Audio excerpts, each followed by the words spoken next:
So, just waiting for a few more people to join us. I'm just trying to get online at the moment.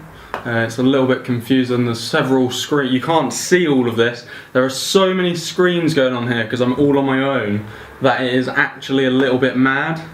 So I'm just got live. I'm going to share this now into the property youth group, which is pretty awesome. And then I think we're going to be going live. Okay, guys, I'm just going to log on to the onto the Facebook app and see the live feed, so I can see any questions that you've got coming in. And I am really excited about this. Just so you all know, I'm just a little bit maxed out because I'm all on my own. Everyone's left the office. Okay, so I can see now. Oh, major feedback. Can see now live in the group. So sweet, we're ready to go. In this episode, I have no idea what happens because we are live. This is Aidan Rees-Heron and you're watching Property Geek TV episode 34. This episode is really exciting because we are live in the property youth. I'm gonna wait a little bit of time, so I'm gonna do some questions from the box right here. I'm gonna do some questions directly from the box, and then I've got this iPad open right here. I can see your questions coming in, so send your questions in, give me some likes because it makes me feel good, okay?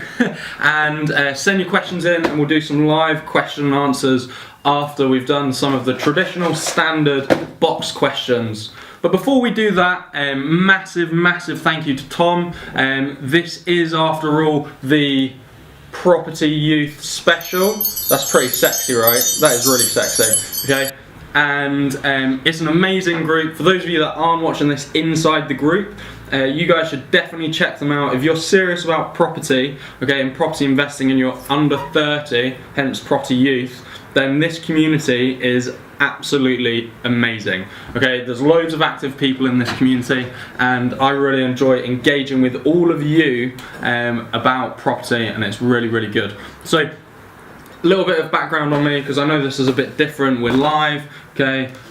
Property investor, letting agency, 6 offices, doing some developments, moving into commercial now, and that's pretty much me in a box, because what I'd rather do is ask you to send your questions in and I'm going to answer them.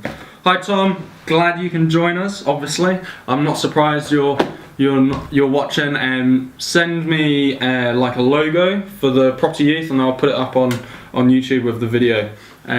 Cool. So Josh has gone home. You guys literally can't see the madness that's going on in this office. I've got like 6 screens all showing me at once, all at different times, because I'm trying to keep track of questions. It's madness. Okay, the first question. Can I get guaranteed returns? Can I get guaranteed returns? Yes you can. And most excitingly, this is something that you can start doing now, or I've just discovered how to do this with commercial real estate. Okay, you can develop a site in commercial and get a big corporate body like McDonald's, KFC, Kentucky, that's the same thing, right? KFC, Co-op, any of those big bodies, they will pay a lease for 15 years, for 20 years, you know, and they pay guaranteed rent, essentially, okay, and you don't have to renew the AST every 12 months, and that's pretty much guaranteed rent. So that's one way. But what if you don't want to do large scale developments like that, which is perfectly fine, perfectly acceptable. I understand where you're coming from. So on the other end of the spectrum, okay, if you're investing in real estate and you just want to do some small investments like single lets and just single residential units like distributed portfolios, then you can of course get guaranteed rent. What you need to do is go out and find somebody. Okay, find somebody, and there's a model called rent to rent, which I know many of you in the Property Youth will know, but this channel is dedicated for anyone looking to get into property. Okay, find people doing rent to rent. They will pay you a guaranteed rent, and in return they will rent the property out as rooms by the night. Okay, all of those different models for high cash flowing assets, but it's a lot of headache for you if you're the landowner or the property owner. So just go find somebody else, let them do it, and you just take in the money every month. So it's pretty much a win-win situation, right? Because you get to have an investment that grows capital growth, and you get sustained income every month. Pretty sweet. And the renter gets, the person that's taking on that responsibility is getting more money than if they managed it, and so they're cash flowing. So it's win-win on both sides, right? And that's what business should be. Okay. Next question. I see more people joining us. Just say hi, guys. I'm watching you down here. Watching you down here on my screen. Okay. Next question.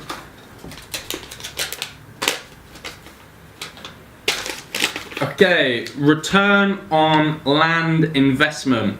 Return on land investment. Now, I don't really know what you mean when you say this. Are you saying, like, what can I do with land when I buy it? What are the returns on land investment? So I'm just going to roll with this and see where it takes us, right? So what can you do with land? A lot. What can you do with land? A lot. A lot, right?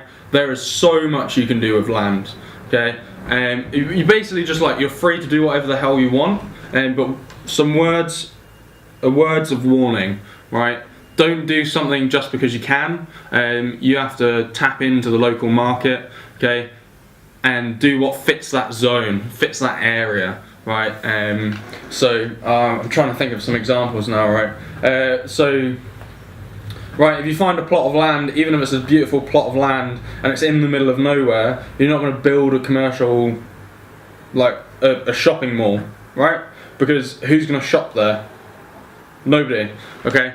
Look around the local area. So if you get a plot of land that's near a residential section and it forms good borders, then maybe you can put a residential development on there. If it is a huge plot of land and it is in the middle of nowhere, then maybe you can do some renewable energy sources like solar or wind, although the tariffs have been cut on those two recently, which is a bummer because we were just looking to get into it. Although there are still some options there for like, hey Chris, how's it going? There are still some options for like historical assets that we're looking into, but don't want to get sidetracked, right? The return on land is huge, the upside is huge, right? Even if all you do, thanks Chris, even if all you do, okay, is you find the land, you appraise it, and you say, this is a good idea to do with the land, right? You just wrap that whole thing up, okay, and plonk it on the lap of a developer. As long as you've done the appraisal, you've done the numbers, okay, you can get huge upside just for sourcing that sort of deal. Right, just source it. That's all you need to do. You don't need to develop the land if you don't want to, if you don't want to take that risk on. Just source it on, package it up, and send it on to a developer, right? And you know, sourcing fees on developments are like 20k plus. We're looking for some specific sites at the moment, and based on the figures we've been looking at, we can do something like 100 grand sourcing fee. I wish I was getting sourcing fees like that when I was doing that. But yeah, so how many of those do you need versus single lets or BMVs, especially in a rising market, right? Okay, so this is something else, right? We're in a rising market, so deal packaging is a little bit different. You don't package BMVs as much in a rising market. You package things that are high cash flowing assets, or you package development sites. So knowing how to appraise the sites and reviewing them in detail, and then just taking all of that information and packaging it up to a developer, it saves them a shitload of time and can make you a hell of a lot of money. Cool guys, see some people joining us. I know this is the first session, okay, and you know, me and Tom spoke about this earlier in the week and we thought it was a great idea.